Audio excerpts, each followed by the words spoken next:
My dad dumped me and divorced my mom. But years later, he gets a photo of me and begs I talk to him. I'm a 32-year-old guy, and I've got a story that's been part of my life for pretty much forever, and it's quite a roller coaster. So, buckle up. Here it goes. My whole drama started even before I was born.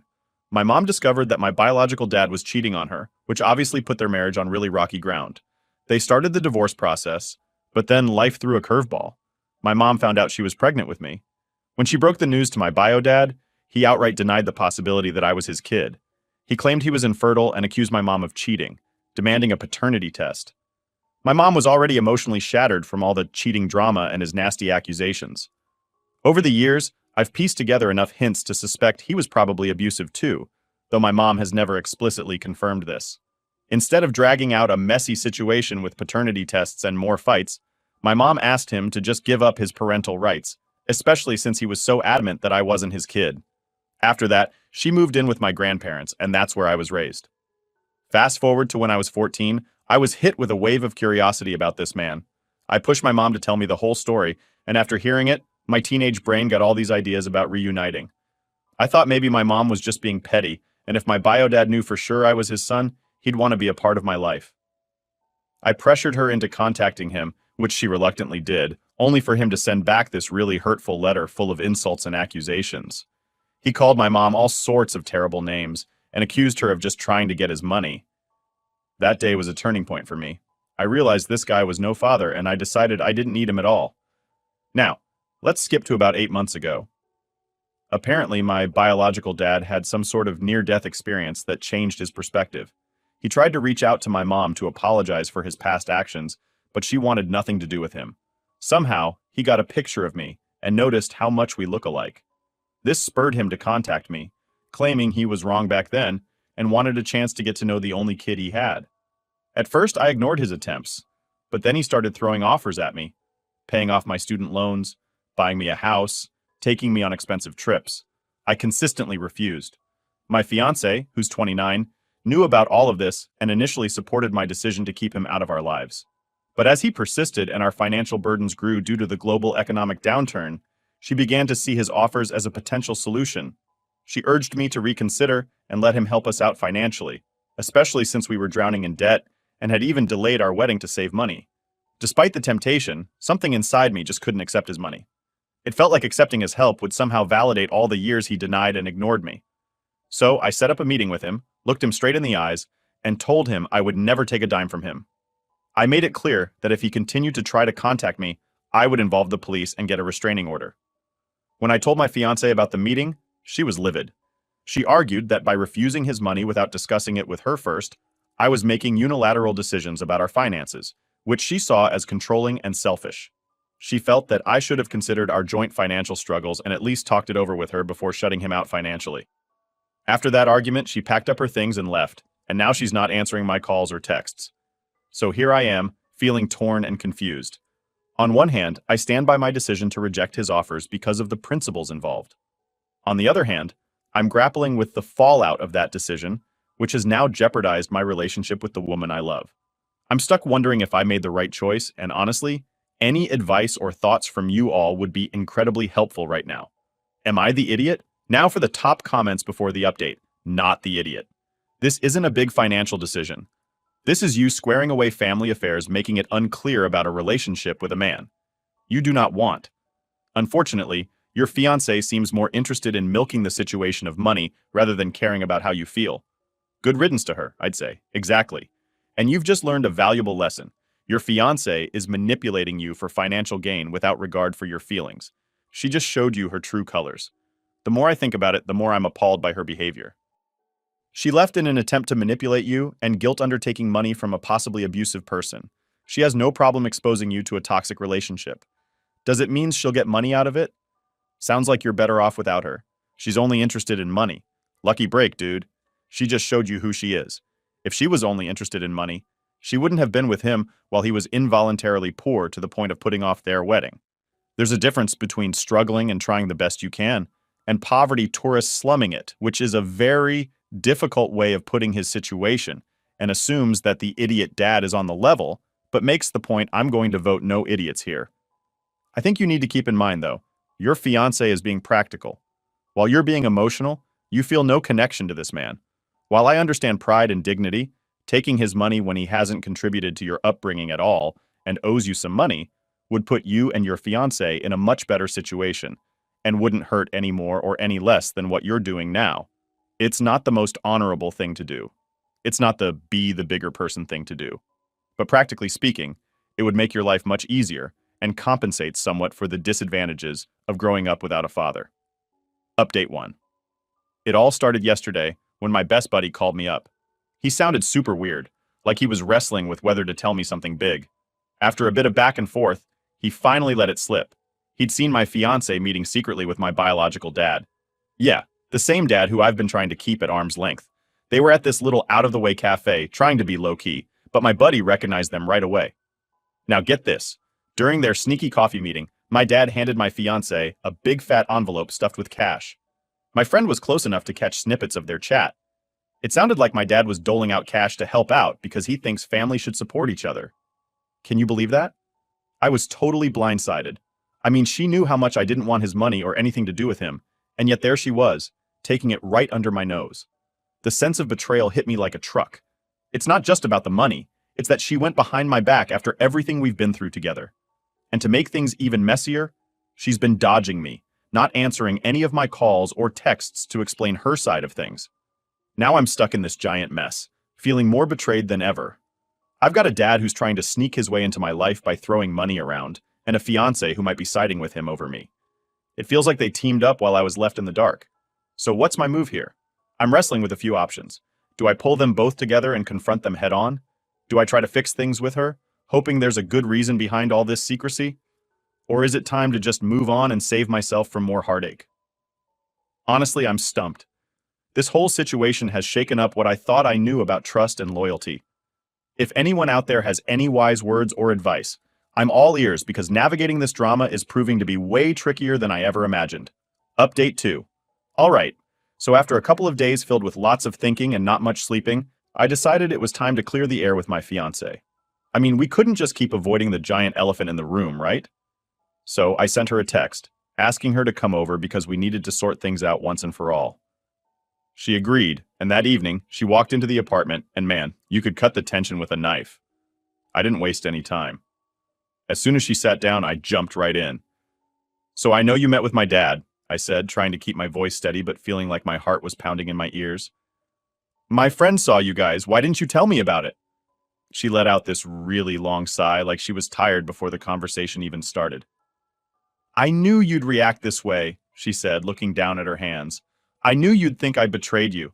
But listen, I did it because we need help. We're so deep in debt and your dad was offering a way out. I felt stuck." I could feel my frustration bubbling up. "But why go behind my back? Why not just talk to me about it?" I asked, feeling a bit betrayed and a lot confused. She threw her hands up a bit defensively.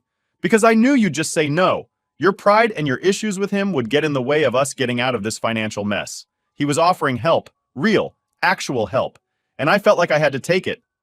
"Help? Or is he just trying to buy his way into our lives?" I countered, feeling like the whole situation was slipping out of my control.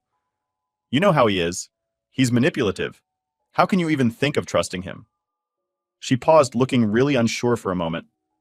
"I don't trust him, not really," she admitted slowly. "But I trust us. I trust that we're strong enough to use his help without letting him control us." I shook my head, feeling more upset by the second. "It's not just about the money, though. It's about trust, our trust. And now I don't know if I can trust you." Her face fell and she looked really hurt. "That's not fair," she said, her voice cracking. "I'm doing everything I can to keep us afloat. I'm making hard choices because I care about our future. Doesn't that count for something?" From there, things got really heated. We both started bringing up old problems, things that had been bothering us for a while but we'd never really talked about. She said she felt like she was dealing with our money issues all on her own, and that sometimes it felt like I wasn't even in it with her. I told her how betrayed I felt, how it seemed like she was choosing money over our relationship. We talked and argued for what felt like hours. By the end, we were both just sitting there, totally drained. There was this heavy silence, and then she asked in a really small voice, "What do we do now?" I honestly didn't know. Everything felt so messed up, so complicated. Maybe we need some space," I said finally. the words tasting bitter as they came out. She nodded, tears rolling down her cheeks, and without saying much more, she started to pack some of her things. I watched her, feeling like my heart was breaking. Was this really happening? Were we actually falling apart over this? She left, and I was alone in the apartment, surrounded by all these memories of us. Now I'm left wondering if that's it for us, if we're really done, or if there's some way we can get past this. It's all so overwhelming, and I'm not sure where to go from here. I guess I just need some time to think about everything and try to figure out what comes next. Update 3. After what felt like forever, but was probably just a few long, quiet days, my phone finally buzzed with a message that kind of changed the direction of everything. It was my fiancée. She texted that she really missed talking and asked if we could meet up at our old favorite spot, the little cafe where we first figured out we were kind of perfect for each other. Despite the mess between us, I felt this spark of hope and agreed immediately. The cafe was its usual cozy self, filled with the smell of fresh coffee and pastries. She was there before me, looking nervous but hopeful. We ordered our usual coffee and pastries, the ones we used to share on lazy Saturdays. Then, we found a quiet corner to dive into everything that had happened. She started the conversation, which surprised me a bit. "I've missed you," she said, looking straight into my eyes. "And I've had a lot of time to think about how everything exploded. I'm really sorry for going behind your back with your dad. I should have talked to you first. That was wrong, and I get why you felt betrayed." Hearing her say that, my own walls started to come down a bit. "I've missed you too," I admitted, feeling a mix of relief and lingering frustration. "But it's not just about the money or meeting him. It's about us, how we're supposed to handle things together. We're a team, right?" She agreed immediately, her eyes welling up a bit. "You're right. I let my worry about our debts make me do something stupid. I promise if we move past this, I'll never make decisions like that without you again." We talked a lot more after that. We opened up about our fears of the future, our hopes, and how stressed we had been feeling about money. It felt like we were slowly finding our way back to each other. Just then, in the middle of our deep talk, my phone rang. It was my mom. I hesitated, but decided to pick up. Mom was straight to the point. "Don't let money break you two apart," she said in her no-nonsense way. "You both love each other, anyone can see it. Money comes and goes, but love? Don't throw that away because of this mess." That hit me hard, right in the feels. My mom has always been about seeing the big picture, and she nailed it again this time. I hung up and shared what Mom said with my fiancée. She laughed a little, probably more from relief than anything. "Your mom always knows just what to say, huh?" "Yeah," I smiled back at her, feeling a bit lighter. "She's got a knack for cutting through the mess." We decided it was time to head back to our apartment, a place that had seen better days with us. Walking in, everything looked the same but felt different, like we were stepping back into our life together, but with new eyes. Sitting down together on our couch, still holding hands, felt right. "We've got a lot to work through," I said. "Money issues, trust, handling tough times. But I think we can do it, if we're honest and open, no matter how hard it gets." She nodded, squeezing my hand. "I agree. Let's start fresh. Full honesty, always. And let's set some ground rules for future money stuff, especially with family," she added, trying to make us both smile. I chuckled, grateful for the lighter moment. "Ground rules sound good. And maybe we could take a budgeting class or something? Tackle this as a team?" "Deal," she smiled, and it felt like we were making a new kind of promise to each other. So we're trying again. We know it's not going to be simple or easy, but something about facing it all together makes it feel possible, even hopeful. We have a bunch of stuff to figure out, but maybe, just maybe, we can turn all these challenges into something that makes us stronger than we were before. Thanks to everyone who's been sending good thoughts and advice our way. Here's to facing the mess and finding the magic that comes after you sort it all out. Update 4. I thought things were starting to settle, maybe even get a bit normal again after all the recent drama with my fiancé and my bio dad. But man, was I wrong. It was a typical Thursday, just like any other. I was coming home from work thinking maybe tonight would be a chill night. You know, just kick back, throw on a movie, and relax with my fiancé. But the universe had other plans, it seems.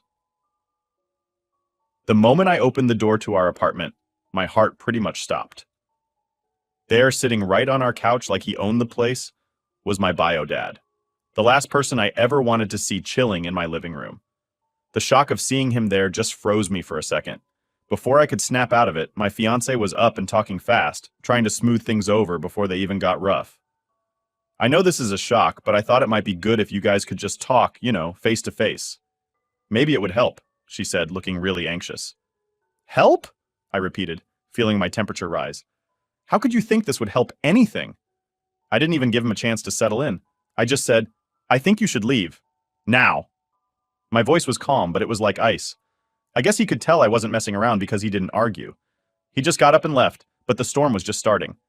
As soon as the door shut behind him, I turned to her, really letting my anger show. How could you do this? How could you think bringing him here was a good idea? She tried to explain, her voice all shaky.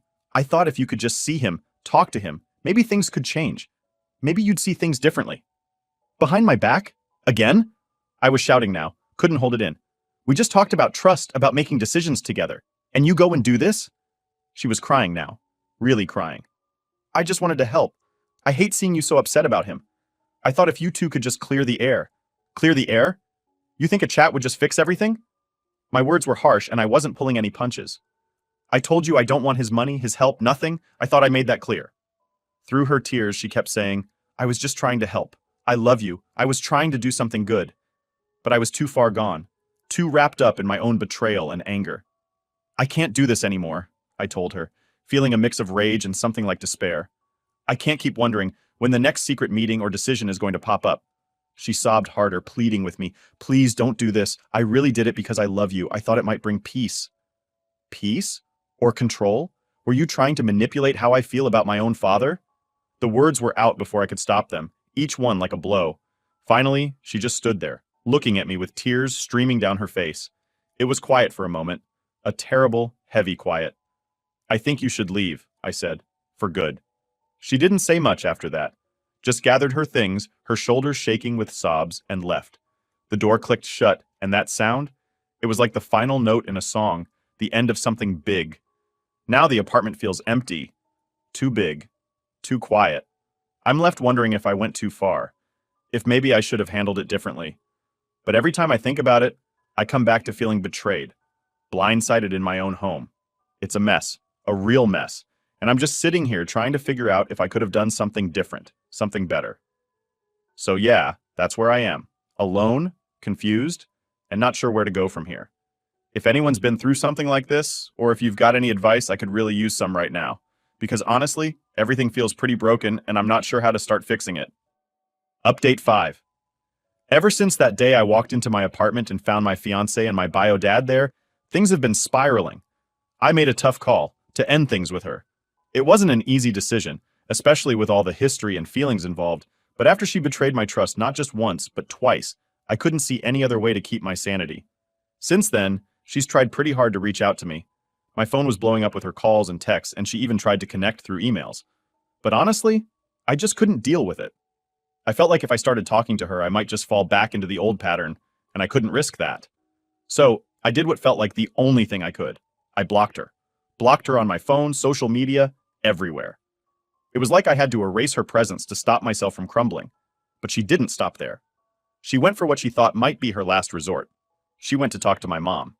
Yeah, she showed up at my mom's place, hoping maybe my mom could mend what was broken between us. When I heard about it, I couldn't believe it. Here's how the conversation went down when I called my mom. Mom, what's going on?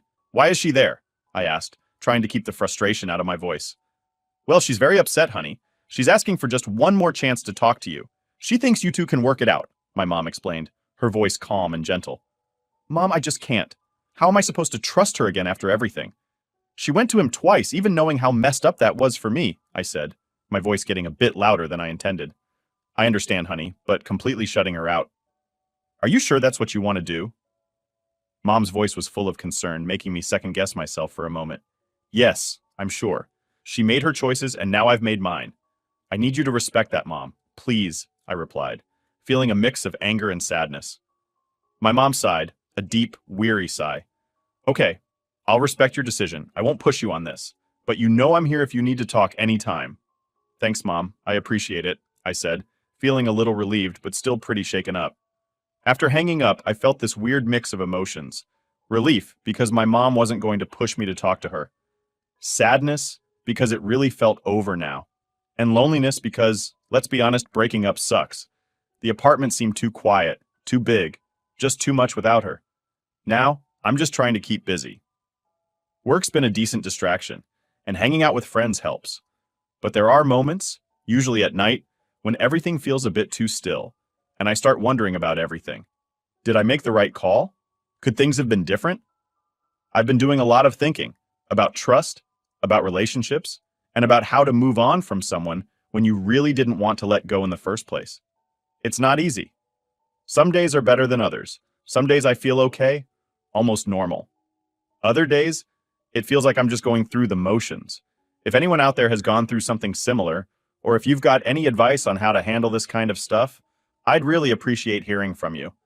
It's tough feeling like you're in this alone, and sometimes just knowing there are others out there who get what you're going through can make a big difference.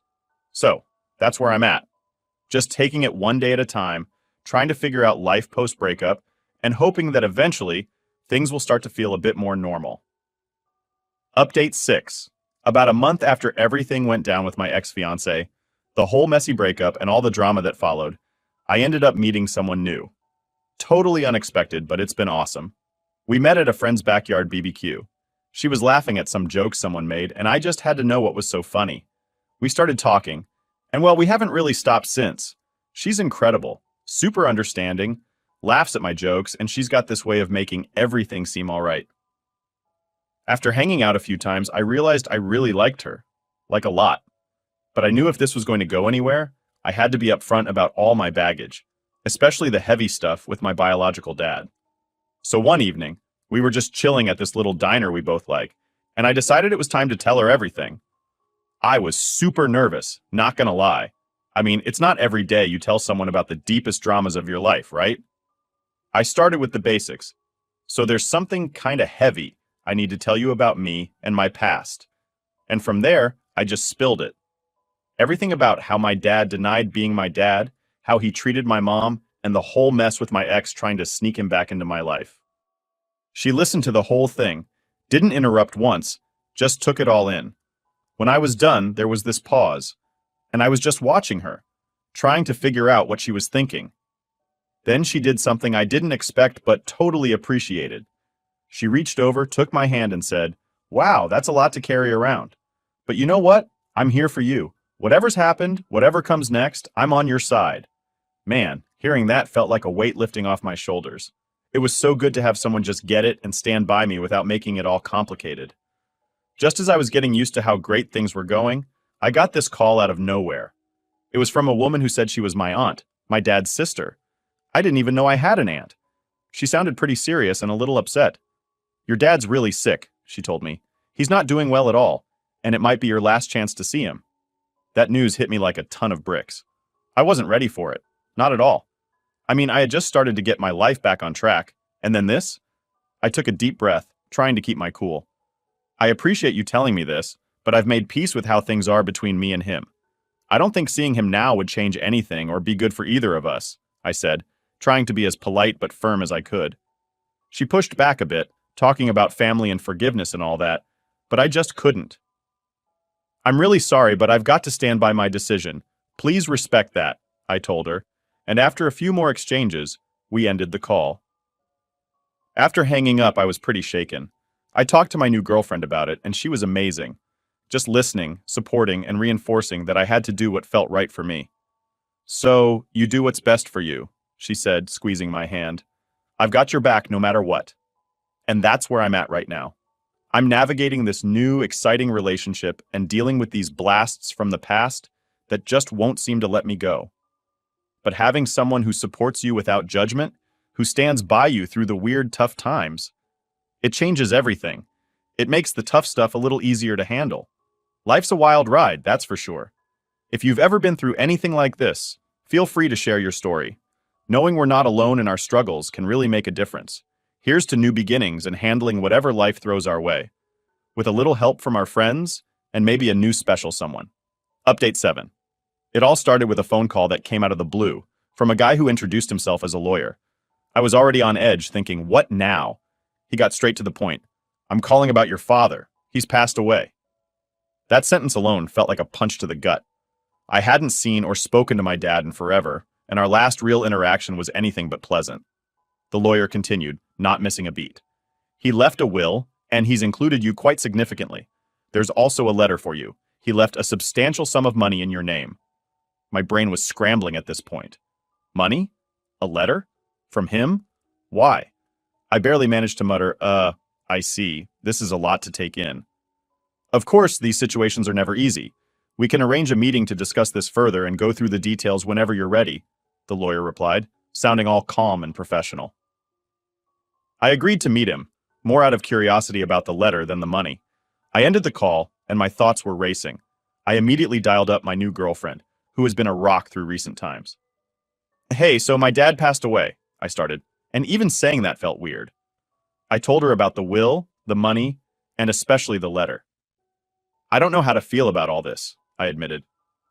That's a lot to handle, she said, her voice full of concern. What do you want to do about the money? I honestly don't know, I sighed heavily. It feels weird, like my whole life, I said I'd never take anything from him. She gave me one of those looks, the kind that says she's thinking deep. Maybe think of it this way. Maybe this was his attempt to make things right. You don't have to see it as agreeing with how he treated you, but maybe as something to help you move forward. Her words helped a bit, but man, was it a lot to digest. A few days later, I found myself in the lawyer's office, a neat little room lined with books and papers. He handed me the letter my dad wrote, and I felt like my heart was pounding as I opened it. My son, I've had a lot of time to think about my actions and their impact on you and your mother. I deeply regret the pain I've caused, and not being there as a father should. In my last days, I realized the full weight of my absence. I hope this money can serve as a small part of mending the gap between us. It's meant to help you build your future, and perhaps offer some peace. I'm truly sorry for everything. Dad, reading that, all sorts of feelings washed over me. Anger, sadness, a weird kind of forgiveness, and even a bit of relief. It was a lot to process. I talked it all through with my girlfriend later that day. He really tried to reach out even now, I told her, shaking my head. Yeah, but this decision is yours. It's about what you need to move forward, she said, always trying to keep me focused on what matters most. Now I'm stuck wrestling with this big decision. Do I take the money, close this chapter, and maybe use it for something good? Or would taking it feel like I'm forgetting all the pain and struggle his actions caused? This isn't an easy choice, and I'm really torn. If any of you have had to deal with something like this, or even if you just have some thoughts on what might be the right thing to do, I'd really appreciate hearing from you. It's one of those times when a little shared wisdom could really help lighten the load. So that's the update. New beginnings mixed with old issues trying to find closure. Here's hoping whatever decision I make, it's the one that leads to peace and moving forward. Thanks for sticking around and hearing me out.